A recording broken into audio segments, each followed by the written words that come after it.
Tenanglah sejenak. Tarik napas perlahan, rasakan udara itu masuk ke dalam tubuhmu. Lalu hembuskan perlahan. Biarkan segalanya meluruh bersama napasmu. Ada sesuatu di dalam diri kita yang seringkali ingin berontak.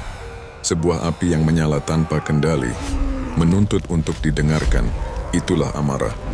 Ia datang tanpa diundang, membakar pikiran, mengguncang hati, dan membuat kita lupa siapa diri kita sebenarnya. Namun seperti yang diajarkan para filsuf Stoik, emosi bukanlah tuan. Dari hidupmu ia hanyalah tamu yang datang dan pergi. Marcus Aurelius pernah menulis, kemarahan sering lebih menyakitkan daripada hal yang membuat kita marah. Dan itu benar. Seringkali, yang melukai kita bukan peristiwa itu sendiri, melainkan bagaimana kita menanggapinya. Amarah adalah seperti gelombang, kuat cepat memukul pantai kesadaranmu. Tapi kau bukan gelombang itu. Kau adalah lautan yang tenang di bawahnya. Jika kau mampu menyadari jarak itu, kau tidak akan terseret arus amarah, melainkan berdiri kokoh, memandangnya dengan kebijaksanaan. Jangan buru-buru menolak amarahmu. Lihatlah ia, pahami pesannya, tapi jangan tunduk padanya. Amarah hanyalah tanda bahwa ada luka, ada ekspektasi atau rasa takut yang belum sembuh. Tugasmu bukan memadamkan api dengan api, melainkan menyalakan kesadaran agar cahayanya lebih terang dari nyala amarah itu sendiri.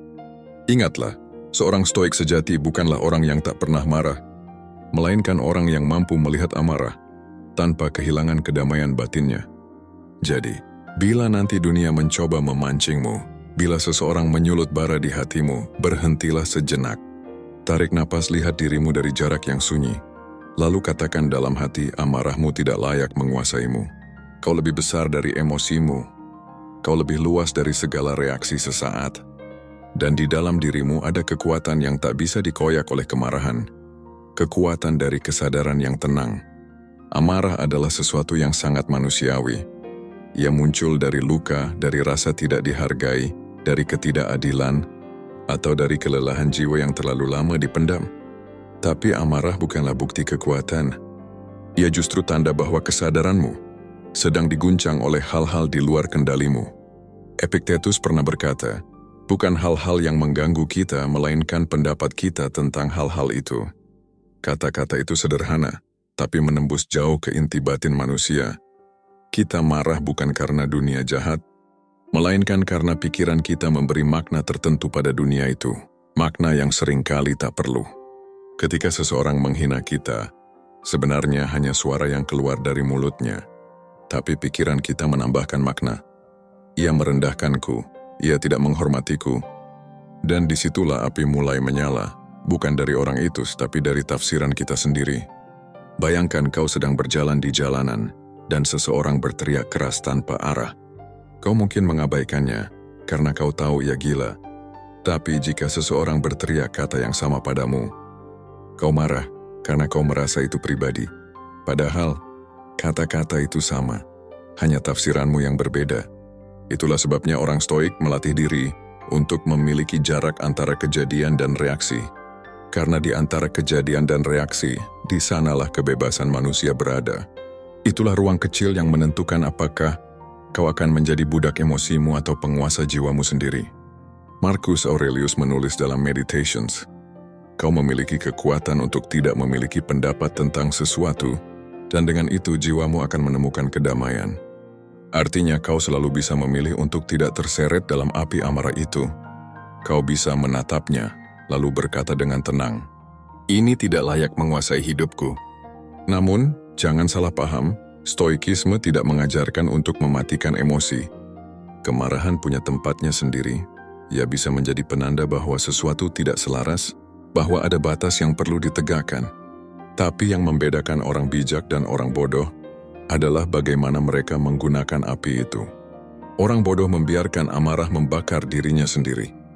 Orang bijak mengubah amarah menjadi penerangan, bukan penghancuran. Ia menyalurkan energi marahnya menjadi tindakan yang tenang, tegas, dan sadar. Lihatlah seorang prajurit yang disiplin. Ia tidak berteriak ketika terprovokasi, ia tidak membabi buta ketika diserang.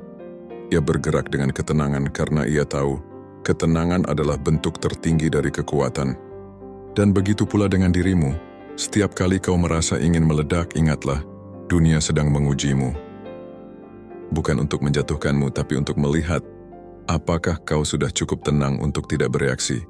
Setiap kali kau memilih diam padahal hatimu ingin membalas, kau sedang memenangkan pertempuran yang tak terlihat. Setiap kali kau menahan diri untuk tidak berteriak, kau sedang melatih otot spiritualmu. Otot yang membuatmu kokoh menghadapi badai kehidupan.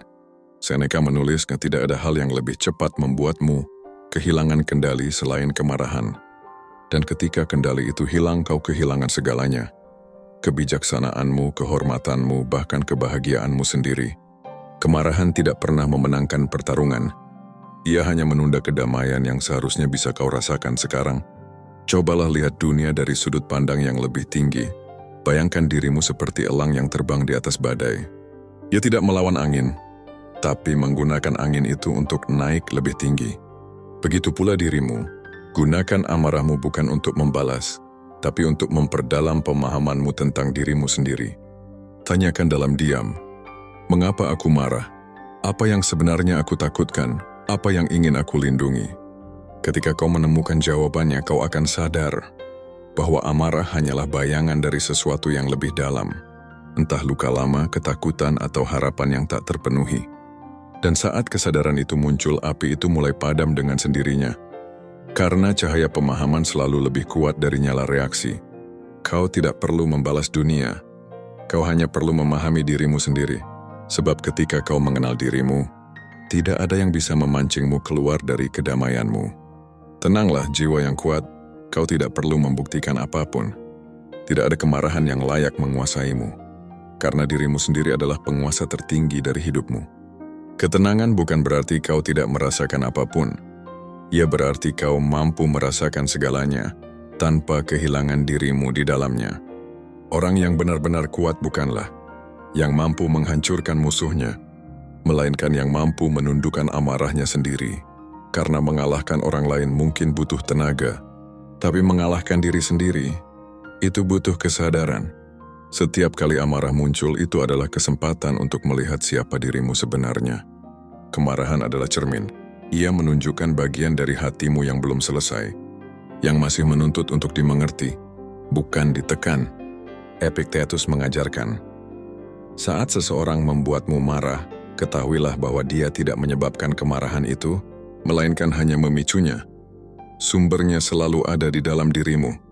Kata-kata ini mengandung kebijaksanaan yang menenangkan, sebab begitu kau mengakui bahwa sumbernya ada di dalam, kau juga menyadari bahwa penyembuhannya pun ada di dalam. Jangan buru-buru menolak amarahmu. Datangi dia seperti seorang tuan rumah menyambut tamu. Tanyakan padanya, apa yang ingin kau tunjukkan padaku kali ini? Mungkin ia datang membawa pesan tentang luka masa lalu, atau tentang batas yang selama ini kau biarkan dilanggar. Amarah bukan musuh, ia hanya utusan yang datang terlalu keras mengetuk pintu. Namun jangan biarkan ia duduk terlalu lama di ruang hatimu. Sambut, pahami, lalu persilakan ia pergi. Sebab jika tamu itu menjadi penghuni, ia akan mengubah rumah jiwamu menjadi tempat yang berisik dan gelap. Dalam keheningan yang dalam, kau akan menyadari bahwa tidak ada satupun yang benar-benar bisa membuatmu marah tanpa izinku sendiri. Dunia boleh berbuat semaunya, tapi hanya aku yang memutuskan apakah aku akan tetap damai atau terbakar. Marcus Aurelius menulis, kemarahan tidak membawa keuntungan bagi siapapun, bahkan bagi yang benar sekalipun.